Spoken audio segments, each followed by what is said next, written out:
The paper plates were still warm, with barbecue grease, when my father raised his glass and called me a disgrace in front of 40 people. My name is Meredith Frost. I'm 34, and I was standing at the edge of my own family's Father's Day table. He lifted his tea like a toast. I'm proud of all my children, he said. Then he looked right at me. Except the disgrace sitting at this table. Nobody argued, so I smiled, set a plain manila envelope beside his plate, wished him a happy Father's Day, and walked to my car. I had barely reached the end of the gravel drive when the screen door banged open behind me, and my father started to scream. Welcome back to Hidden Family Revenge, where quiet people finally get the last word. To understand that scream, you have to go back 5 years, to the day my mother died. I'm a CPA. I built my practice from nothing. 12 years, one tax season at a time. To my family, none of that mattered. I was the daughter who chose ledgers over love. Cold. Selfish. The one who counted instead of cared. The Frost place has been ours for 3 generations. 80 acres, a leaning barn, a farmhouse where my father was born. My mother planted a live oak in the side yard the year she married in. She used to say a family is like that tree. You can't see most of what holds it up. That afternoon, I parked at the far end of the lane. The way I always did. The way you park when part of you is always ready to leave. My brother Travis, 4 years older, worked the gate like he owned it. His wife Sandra refilled tea and smiled at me just a little too sweetly. My father gave me a nod so small it could have been a twitch. I carried a plate to the table because that's what you do with your hands when nobody offers you a chair. And I watched. That's my profession, really. Watching where the numbers don't add up. And something at that party didn't add up at all. I saw Travis lean down and murmur something into our father's ear. I saw my father nod, slow and serious, the way you nod at a thing you've already half decided. Sandra caught it too, and glanced at me before looking quickly away. Whatever my brother was selling that afternoon, my father was already buying. I just didn't know yet what it was. You don't become the disgrace overnight. 5 years ago, while my mother lay dying in the front bedroom, the farm was drowning, 3 mortgage payments behind. Travis had a plan, a feedlot investment, a sure thing, if only Dad would pull equity from the homestead. I asked questions. I brought a folder, a real projection of what failure would cost. My father took one look, set it face down, and said, "We don't need your spreadsheets, Meredith. We need faith." That was the line that drew the fence between us.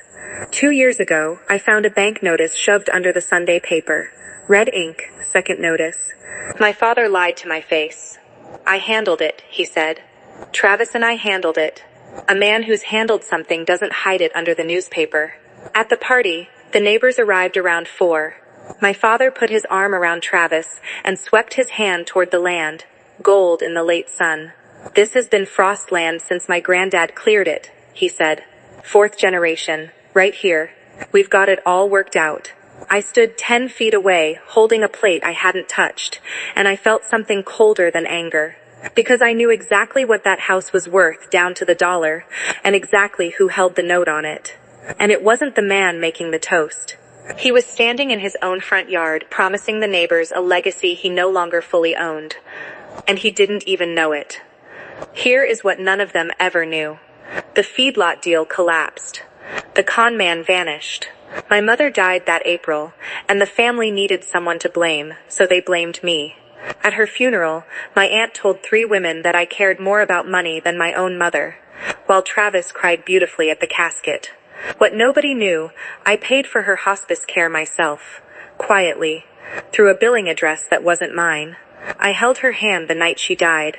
She knew which child had counted and which one had shown up. And the farm? The week after I found that second notice, I went to see Walt Harove, our family's attorney. The mortgage had already been charged off by the bank. The homestead was weeks from auction. And my father had told no one, not even Travis. I asked Walt one question. Could a third party quietly buy the debt? He went still. "Yes," he said. "It's legal. It's quiet." I didn't answer right away. I was already doing the math. It cost me almost everything. My retirement, my savings, alone against my own office. We set up a trust, and I became the lender my father's old bank had answered to. No payments demanded, no auction. My father kept believing, to this day, that he had handled it himself. I let him believe it, because being saved by the disgrace would have hurt him more than losing the land ever could. That was my secret, and I carried it in silence for 2 years. Back to that same Father's Day table, without ever saying a word, until I saw Travis, folder in hand, walking my father behind the propane tank, where people go to talk without being heard. I watched the wind lift the folder's cover, and I saw the logo, a real estate outfit that only does one kind of deal. They don't protect places, they move them.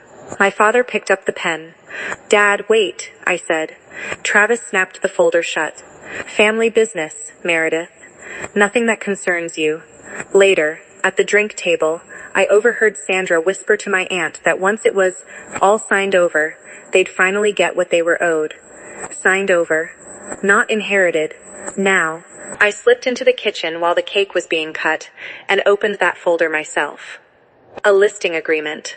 The homestead, all 80 acres, priced low for a fast sale, and at the bottom, the seller's line read, "Travis Frost, by power of attorney."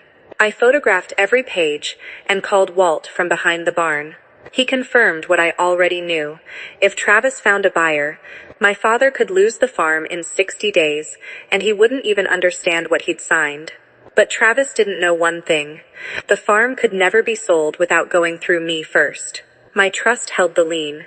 His beautiful, patient plan was a key fitted carefully into a lock that opened nothing. I had a choice.